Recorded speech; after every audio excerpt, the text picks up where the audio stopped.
The COVID-19 pandemic has taken a nasty turn for the worse, recording an explosive second wave of infections in Singapore. Hi everybody, I hope you're taking care of yourselves and your loved ones during this difficult period.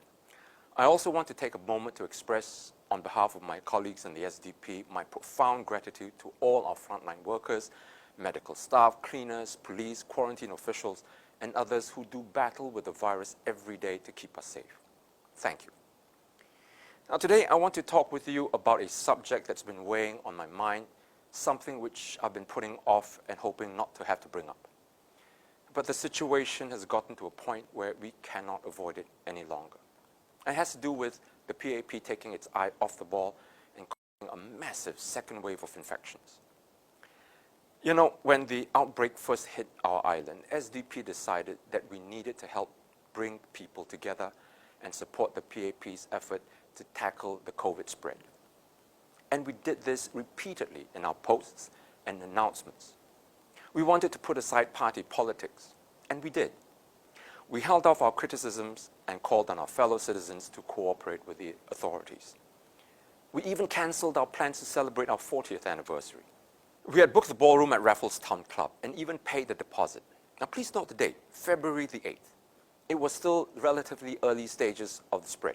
But even then, we decided not to proceed with the event just to be on the safe side. And for a time, the nation's effort paid off. The number of infections slowed to a crawl, 1 or 2 cases a day, even registering 0 cases for one of the days in February. We had the disease on the ropes. But instead of putting in extra measures to finish it off, the government got complacent. On 2nd of March, PM Lee Hsien Loong said to Singaporeans, "It's a good time to visit or revisit our local attractions. Jewel Changi Airport has waived entrance fees to its Canopy Park till end March. If you're worried about travel restrictions, consider a staycation at a local hotel. Above all, let us go about our lives as normally as possible." And one supporter said, "Excellent advice, dear PM." Another one reported, "Nice to note that people are flocking back to shops and eateries. Slowly but surely. Had family dinner at East Coast Lagoon Food Centre last Saturday, very crowded. Took us a while to find a spot. What a relief. No moaning, haha." Worse, the PAP started playing politics with the situation by releasing the election boundaries report and saying that it would call for election in the midst of the outbreak. Incredibly, the PAP Women's Wing organized a function on 7th March and gathered together all of these people into an enclosed space and proceeded to talk about introducing its candidates in the next GE. Can anyone be any more irresponsible? That same day, Bukit Batok MP Mr. Murali got together a whole group of elderly people who, by the way, are the most vulnerable age group as far as infections are concerned, for a dinner where no one practiced social distancing. These events took place after a cluster of infections happened at a dinner at Safra Jurong. And despite this, PAP ministers and MPs saw it fit to organize mass gatherings, all while DOSCON Orange was on. And I remind you that these events were held 1 month after the SDP cancelled our dinner on 8th February. Then the unthinkable happened. Cases started to come back, and towards the second half of the month, the number of new infections exploded with a vengeance, registering 40, 50 cases in a day, with a record of 73 cases as at the recording of this video. And many of these cases were unlinked, locally transmitted cases, not just imported cases. And then there was the decision to allow Malaysian workers to come into Singapore to continue their work without quarantine, despite the Malaysian government's decision to close its borders and impose a lockdown in the country. And get this, the PAP even provided them financial support to work here. Now, don't get me wrong. I have many Malaysian friends and even relatives who work here. But you're talking about a very dangerous situation. You're talking about 300,000 Malaysians working in Singapore. How many of them were infected and living and working among us? How many of the latest infections were from these workers? Now, the PAP may say that our factories, offices, and services, which are heavily dependent on these workers, need to continue to operate. But which is more important, making money or protecting our health? In Hokkien, we say, "Ai lui, mai mia." The government also inexplicably let in an Indonesian man who was already ill to enter Singapore to seek treatment. He was confirmed to have COVID-19 and subsequently passed away.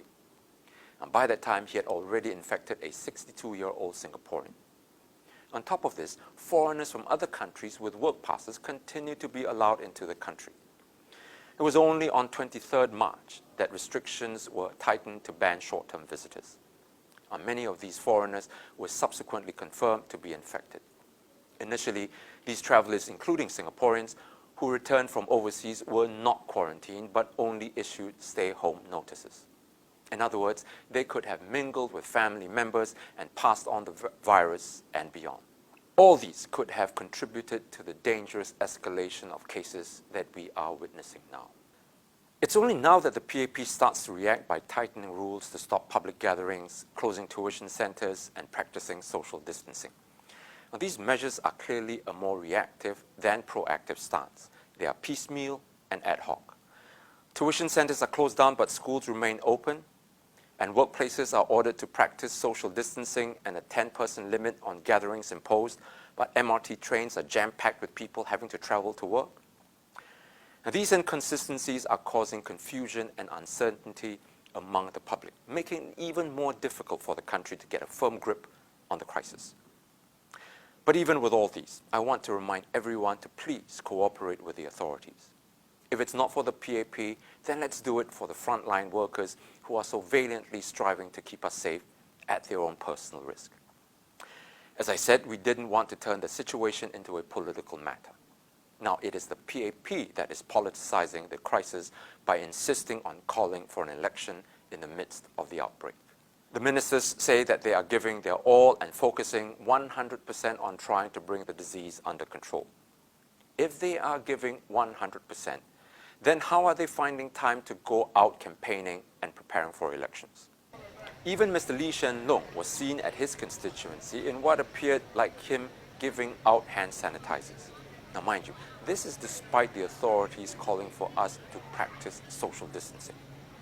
And because they took their eye off the ball, started dividing their attention between handling the outbreak and taking care of themselves in an election, things started to go wrong with the second wave, which is already showing to be many times larger than the first. It got cocky, opportunistically capitalizing on the public's goodwill, saying that it would call for elections even as our country is reeling from a disastrous second outbreak.